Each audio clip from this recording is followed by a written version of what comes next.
نحمده ونصلي على رسوله الكريم اما بعد فاعوذ باللہ من الشیطان الرجیم بسم اللہ الرحمن الرحیم. میرے معزز سامعین کرام السلام علیکم ورحمۃ اللہ وبرکاتہ.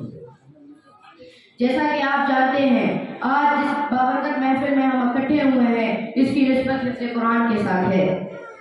کسی شاعر نے کیا خوب کہا ہے، کتابوں میں جو افضل ہے اسے قرآن کہتے ہیں، کتابوں میں جو افضل ہے اسے قرآن کہتے ہیں، اسے جس نے اتارا اسے رحمان کہتے ہیں.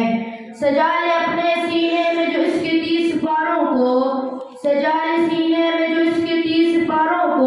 زمانے بھر میں اس کو حافظ قرآن کہتے ہیں.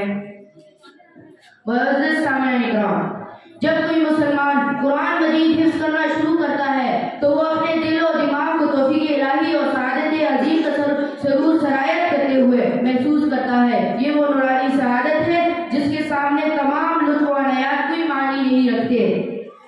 حافظ قرآن پر رب کریم کے تعلق کا دروازہ کھول دیا گیا ہے اور اس کا رب کے ساتھ خصوصی ربط قائم ہو جاتا ہے. اسی وجہ سے اللہ کا جلود و کرم، انوار و تجلیات کا نزول حافظ قرآن پر ہوتا ہے.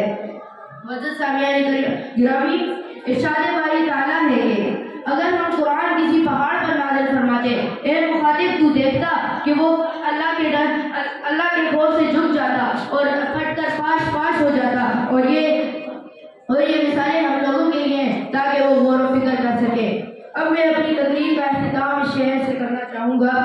یہ راز کسی کو نہیں معلوم کہ مومن، یہ راز کسی کو نہیں معلوم کہ مومن قاری نظر آتا ہے حقیقت میں قرآن.